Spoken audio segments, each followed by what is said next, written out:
Bonjour à tous et à toutes.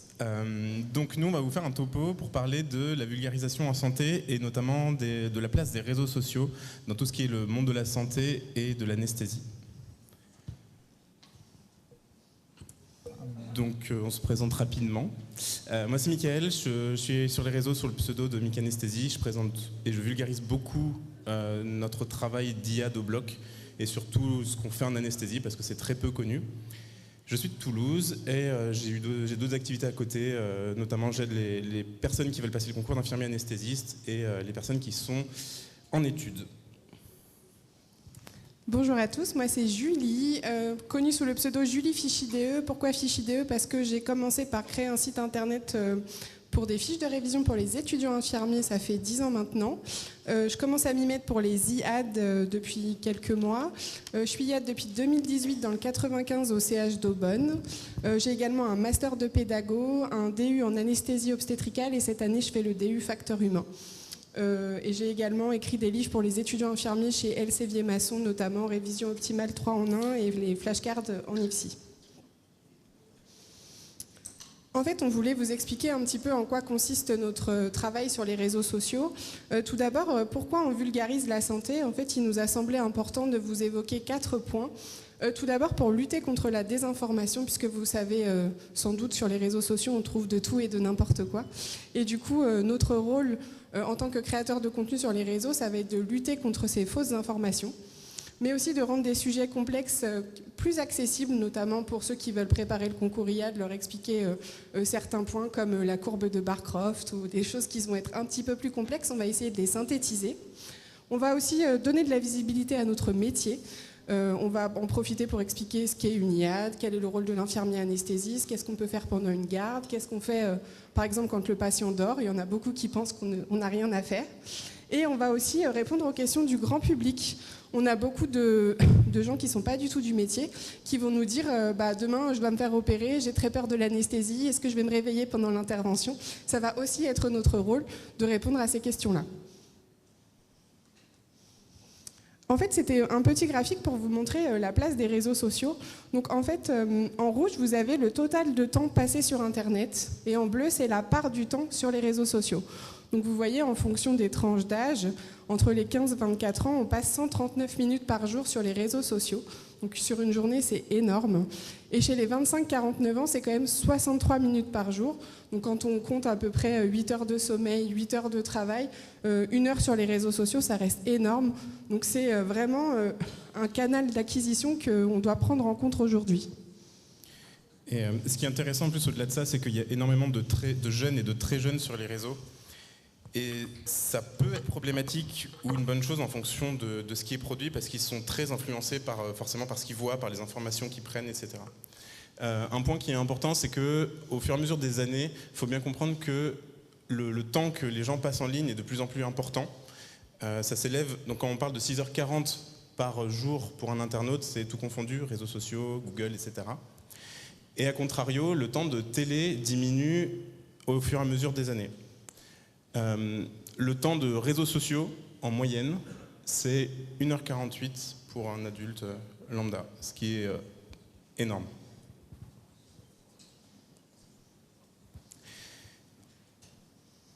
Globalement, l'idée, c'est qu'il faut comprendre que les choses ont quand même beaucoup évolué, surtout pour la plupart des personnes ici présentes. On a connu le Minitel et toutes les infos difficilement accessibles. Aujourd'hui, sur notre téléphone, on a accès pour le coup à absolument tout.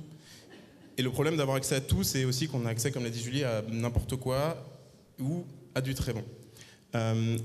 Les Statista fait des stats qui étaient vraiment intéressantes et qui montrent par génération en fait le temps qui est passé devant la télé, devant les réseaux. Et on voit que le temps de télé finalement il réduit au fur et à mesure des années et le temps sur les réseaux sociaux commence à prendre des proportions vraiment importantes. Donc pourquoi on s'intéresse à la vulgarisation? Pour plusieurs sujets. Démocratiser l'information, lutter contre la désinformation comme je vous l'ai dit tout à l'heure, mais aussi renforcer la confiance du patient. On vous a mis quelques exemples de messages qu'on peut recevoir. Il se passe quoi quand je dors? Une fois que je suis endormie, qu'est-ce qui m'arrive? On a eu notamment une vidéo d'une patiente qui s'est mise sur TikTok, qui s'est filmée et qui a dit j'ai mangé avant l'intervention, il ne s'est rien passé, donc à quoi ça sert le jeûne préopératoire? Beaucoup se demandent est-ce que je peux me réveiller pendant l'opération? Il y a eu beaucoup de débats autour de ça et on reçoit énormément la question.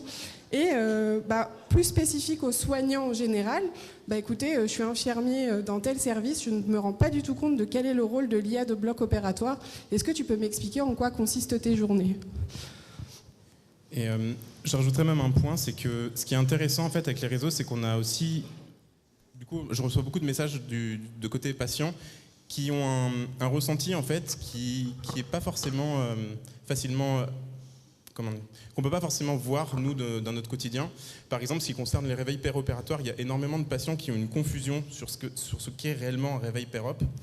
Il y a des patients qui vont me dire qu'ils étaient sous rachis avec sédation, qu'à un moment ils ont ouvert les yeux, c'était le moment du pansement, c'était un réveil pérop. Et il était réellement stressé la fois d'après de se réveiller pendant l'opération. Il y a eu beaucoup de confusion parce que je pense qu'il y a trop peu d'explications et en fait l'argument des réseaux et ce qui fait que ça peut être bien, c'est qu'on peut vraiment prendre le temps de montrer, d'expliquer et je pense que ça peut jouer un rôle majeur dans la compréhension des patients et du coup dans la gestion de leur stress et de leur angoisse. Alors, ça c'est quelques exemples de choses qu'on peut malheureusement trouver sur les réseaux. Donc l'image à gauche, c'est une fiche qui est vendue et l'image en dessous, c'est la première image Google qu'on trouve quand on tape les glandes mammaires. Donc malheureusement, vu qu'il n'y a pas de modération, les gens peuvent vendre ça. Des fiches où l'atracurium, ça permet de sédater les patients, ça crée de l'hypotension, de l'hypertension, ça fait tout. Et alors, celle d'après n'est pas facilement lisible, mais c'était ma préférée. En fait, c'est une fiche sur la choro, et dans les traitements, il y a pose de pacemaker. Et ça, c'est des fiches qui sont vendues à des étudiants infirmiers. Et le problème, c'est qu'il n'y a aucun contrôle. Donc les personnes, quand vous allez regarder, vous défilez les commentaires, vous regardez, les gens prennent ça pour argent comptant parce qu'ils n'ont aucune idée de est-ce que c'est véridique, est-ce que ça l'est pas. Et pour aller même un peu plus loin que ça, cette fiche que vous voyez là, en fait, c'est un couple qui fait ça. La femme est infirmière, le mari est ingénieur, et c'est le mari qui crée les fiches et qui les met en vente.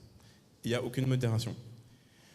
Dans les choses qu'on peut voir, par exemple ce matin, en arrivant, et qui montre à quel point c'est un sujet qui est vraiment clé et qu'il faudrait modérer, une infirmière qui prépare une seringue de NAD, qui montre à la fin 0,5 mg par millilitre, et dans sa seringue, il y a 24 mg dans 38 ml.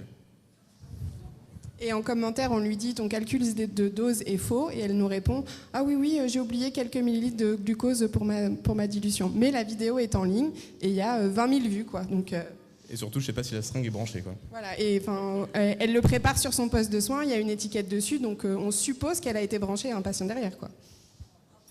Sans oublier toutes les infirmières et les infirmiers anesthésistes qui se filment dans leur service sans autorisation. Il y a des fois, nous, on se met à commenter « Attention, il y a le nom du patient sur la vidéo. Attention, on peut voir le nom de ton CH sur la vidéo. » Enfin, franchement, il y a un énorme boulot à faire et un énorme travail de modération. Surtout que l'ordre ne légifère pas du tout. Et généralement, les personnes qui enlèvent leur contenu, c'est suite à des problèmes sur les réseaux en eux-mêmes. Mais il n'y a aucune instance extérieure, en tout cas, qui vient mettre son nez. Et encore, là, on a décrit des choses qui sont graves, mais qui peuvent passer, entre guillemets, dans le sens où il n'y a pas d'impact directement, mais il y a eu des auxiliaires de puère, par exemple, il y a très peu de temps, qui filmaient des bébés qu'elles changeaient, etc. Il n'y a eu aucune autorisation de demander, donc il y a des parents qui se sont plaints au CH, elles ont dû tout supprimer. Mais c'est pour ça que on trouve qu'aujourd'hui, la place des réseaux est vraiment importante. Ça peut vraiment aller dans les deux sens, être extrêmement mauvais ou extrêmement bon, et c'est pour ça qu'on essaye justement d'en parler. Et puis il ne faut pas oublier qu'il n'y a pas que des soignants derrière les réseaux, il y a le grand public. Il y a quelques mois, on a une infirmière qui se filme avec son fils qui dit « Mon fils a la diarrhée, ma pédiatre m'a conseillé de lui donner du coca en biberon ». Et en fait, on voit les commentaires des mamans « Oh, super bonne idée, la prochaine fois que mon fils est malade, je lui donne ça ». En fait, vous voulez faire quoi avec ce genre d'informations qui circulent sur les réseaux? C'est vraiment une catastrophe. Le bébé avait 13 mois au cas où. Donc, quelques tips pour reconnaître un contenu fiable. Donc ça, c'est une présentation qu'on a fait au Salon Infirmier l'année dernière, justement pour essayer de jouer notre rôle et de sensibiliser surtout les étudiants infirmiers et les infirmiers quand ils ont du contenu sur les réseaux à se dire est-ce que je peux me fier au contenu? Est-ce que je peux acheter les fiches? Est-ce que ce que raconte la personne est vrai ou pas du tout? Numéro 1, vérifier les sources. Normalement, un contenu créé sur les réseaux, quand ça parle de données scientifiques, il doit être capable de citer d'où viennent ces données. Si les sources ne sont pas là, les demander en commentaire d'où viennent tes données, où tu as trouvé ça. Vérifier l'information en elle-même. Si le post dit le chat est blanc, je dois pouvoir vérifier sur Google que plusieurs articles vont dans le même sens que cette information. Vérifier les qualifications. Donc maintenant, avec les réseaux, c'est facile de taper le nom de la personne, par exemple, sur LinkedIn et trouver si c'est vraiment un infirmier, s'il a vraiment un lieu d'exercice. Nous, ça nous arrive souvent de voir des vidéos de personnes qui sont filmées dans les services. En 2 minutes, sur LinkedIn, on trouve d'où elle travaille et si elle est dans le service. Donc on peut avoir accès à cette information, vérifier la forme du message. On a eu beaucoup de fiches qui ont été mises en vente avec pléthore de fautes d'orthographe, pléthore de fautes de syntaxe. Ça doit faire tilter quand même. Vérifier les commentaires. Si jamais il y a une information qui est donnée dans le post et que dans les commentaires, les gens disent « non, je suis pas d'accord, j'ai jamais vu ça, etc. », ça doit quand même faire tilter. Et enfin, vérifier la globalité du compte. Globalement, les réseaux, on peut les utiliser de différentes manières. Ce qui marche le plus et ce qui du moins se répand le plus, c'est les vidéos. Malheureusement, le bad buzz va beaucoup plus vite que les bonnes informations, parce que c'est plus intéressant, je suppose. Simplifier sans dénaturer. Malheureusement, expliquer des choses qu'on ne maîtrise pas, souvent ça peut se transformer en le TOF mesure le taux de curare dans le sang. Adapter le langage, ce qui est difficile dans certaines vidéos, et alors ça c'est le côté qui est le plus agréable, mais le plus difficile, c'est que quand des professionnels parlent, au bout d'un moment, on a tendance à se laisser emporter par notre langage et ça se finit en succession d'acronymes incompréhensibles. Donc c'est aussi un travail intéressant d'essayer de vulgariser en changeant les mots et en réadaptant le contenu.